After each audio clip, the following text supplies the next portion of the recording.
Olá, meus queridos irmãos, que a paz do nosso Senhor Jesus Cristo esteja sobre a sua vida e sobre a sua família, hoje e sempre. Aqui quem fala é o pastor Antônio Júnior e hoje eu tenho uma palavra de Deus, irmãos. Uma mensagem que vai tocar profundamente no seu coração, vai mudar a sua visão a respeito da palavra de Deus e você vai aprender um pouco mais a crescer espiritualmente. Vai ser uma mensagem muito importante e depois eu quero fazer uma oração, eu quero orar por você, pela sua família, pela sua causa, então fique comigo até o final, tá certo? E se você ainda não se inscreveu aqui no meu canal, clica no botão abaixo, inscrever-se e do lado vai aparecer um sininho. É muito importante que você ative esse sininho para que você não perca nenhuma notificação sempre que eu colocar um vídeo novo. E se você não tem recebido as notificações, é só você acessar o YouTube e pesquisar por Pastor Antônio Júnior e assim você vai ver os vídeos mais recentes que eu coloquei, tá bom?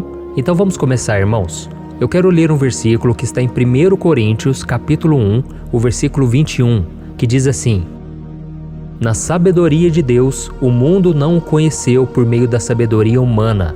Agradou a Deus salvar aqueles que creem por meio da loucura da pregação. Irmãos, é sobre isso que eu quero falar com vocês hoje, a importância da pregação. Assim que Jesus morreu e ressuscitou, a Bíblia diz que começou ali a igreja. A igreja não é um templo, não é um lugar feito por mãos humanas, mas são pessoas comuns, pessoas que foram transformadas pelo Evangelho e que elas formam esse grupo de pessoas conhecido como igreja. E aquela igreja depois de Cristo, ela era conhecida como a igreja primitiva.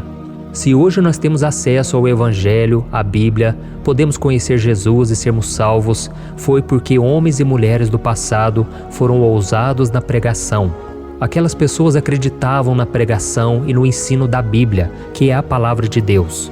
E da mesma forma, se você deseja estar mais perto do Senhor, você precisa amar a sua palavra, porque o Senhor fala com seus filhos através dela.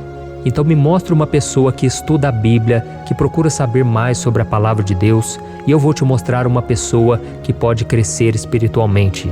E neste versículo que eu acabei de ler para você, diz que o plano de salvação, o plano de Deus para a vida do ser humano, não é conhecido pela sabedoria humana, mas é conhecido através da loucura da pregação. E por que uma loucura? Porque nós, irmãos, nós estávamos perdidos, cada um estava seguindo o seu próprio caminho. A Bíblia diz que nós estávamos como ovelhas desgarradas, cada um seguindo o seu curso. Mas de repente nós começamos a ouvir falar do Evangelho, nós começamos a chegar à conclusão de que nós estávamos errados, de que deveríamos nos converter, ou seja, dar meia volta e agora começar a trilhar o caminho de Deus. E para a sabedoria do homem isso é loucura, porque o homem não gosta de ser confrontado, o homem não gosta de saber que ele está errado. Mas o Evangelho vem exatamente para isso, para mostrar que nós estávamos errados, estávamos indo para o inferno, longe da presença de Deus, mas Jesus veio para nos salvar. E aqueles que decidem se arrepender e crer em Jesus como o enviado de Deus para a nossa salvação, eles são perdoados e são salvos. Amém? Quando nós começamos a ler o livro de Atos, que é o livro depois da ressurreição de Jesus, nós podemos encontrar diversos exemplos de como Deus honrou o ensino e a pregação da sua palavra.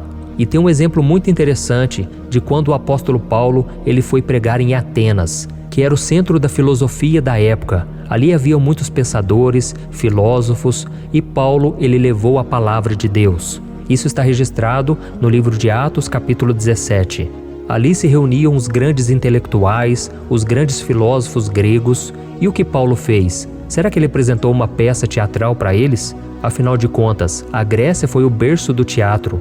Ele poderia ter usado uma peça para contar a história de Jesus. Mas a Bíblia diz que Paulo pregou o Evangelho. Quando ele chegou naquele lugar, ele viu muitas imagens de escultura e ele aproveitou a ocasião para dizer que Deus estava muito acima das religiões deles. E eu quero ler para você uma passagem que está em Atos 17, do versículo 29 ao 32. Olha o que está escrito. Nós viemos de Deus, por isso não devemos pensar que a divindade é semelhante a uma escultura de ouro, prata ou pedra, feita pela arte e imaginação do homem. No passado, Deus não levou em conta essa ignorância, mas agora ordena que todos, em todo lugar, se arrependam, pois Ele estabeleceu um dia em que há de julgar o mundo com justiça, por meio do seu Filho Jesus, e deu provas disso a todos, ressuscitando-o dentre os mortos. Quando ouviram sobre a ressurreição dos mortos, alguns deles zombaram e outros disseram: a esse respeito, nós o ouviremos outra vez. Olha isso, irmãos, deu para entender porque a pregação é uma loucura? Aquelas pessoas, quando ouviram Paulo dizer que Jesus havia ressuscitado dentre os mortos e que ele era o único meio de salvação, as pessoas começaram a zombar, começaram a deixar Paulo de lado e foram fazer as suas coisas, tocar as suas vidas.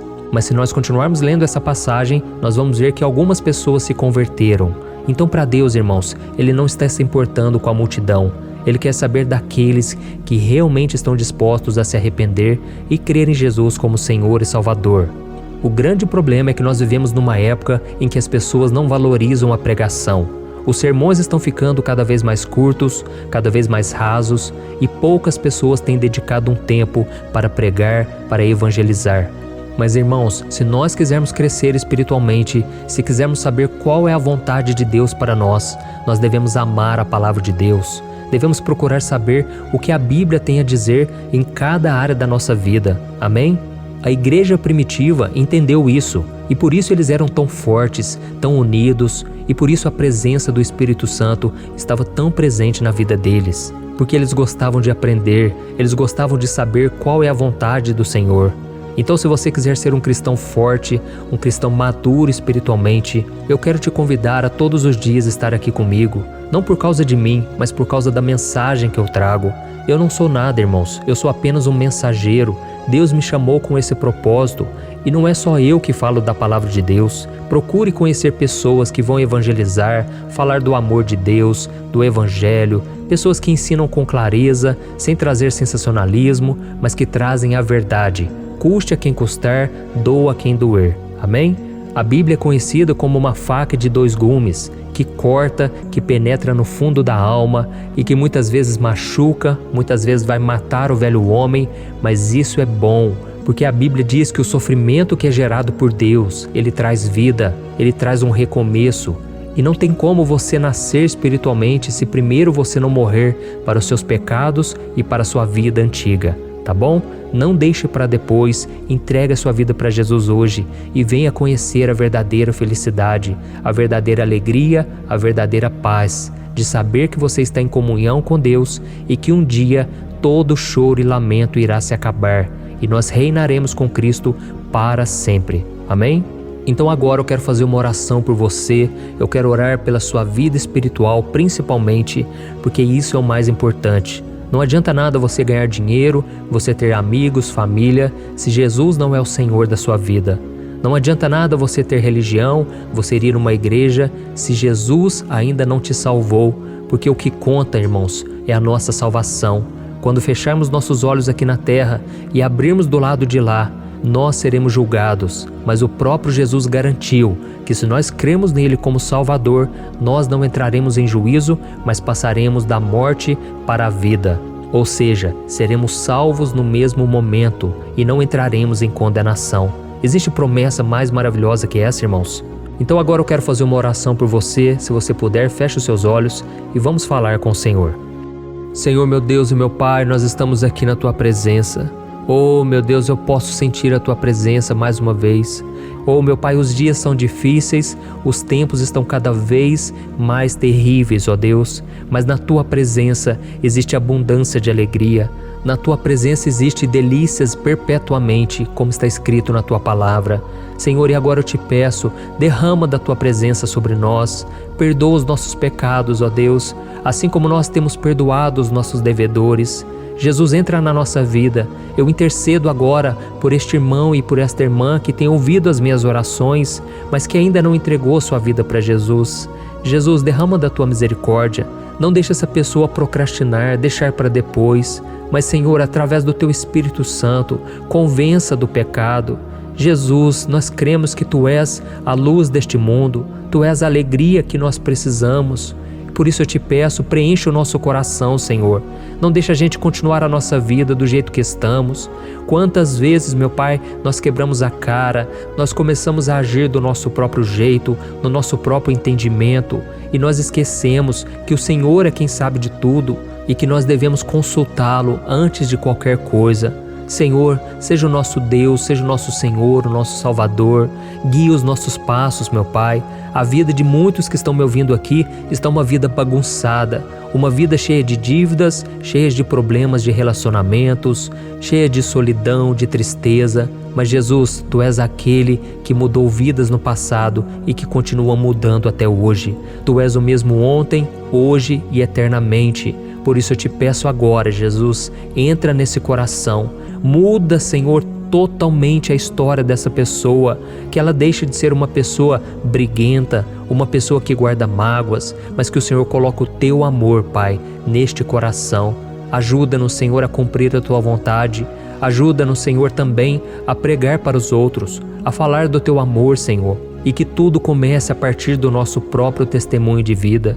Senhor, que na nossa própria casa, na nossa família, as pessoas vejam a diferença que o Senhor faz, que as pessoas vejam a luz de Cristo em nós.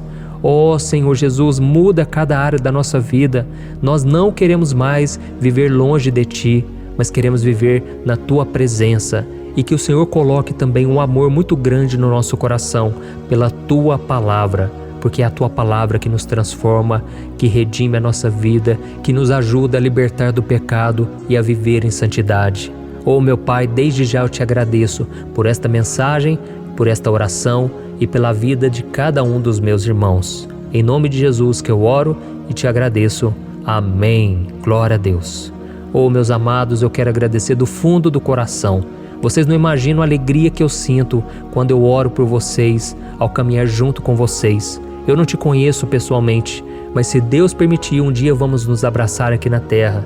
Mas se não, nós nos encontraremos na eternidade com Jesus. Amém? Vai ser um tempo maravilhoso, vai durar toda a eternidade.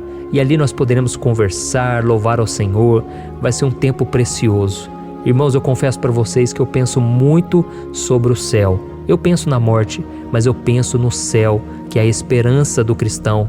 É a esperança que nunca morre, porque ela está firmada naquele que já venceu a morte por nós, que é Jesus Cristo. Amém?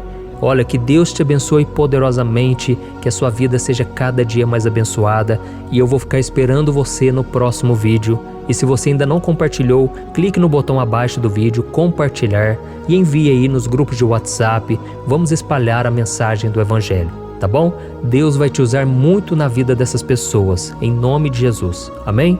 Deus abençoe e até o próximo vídeo.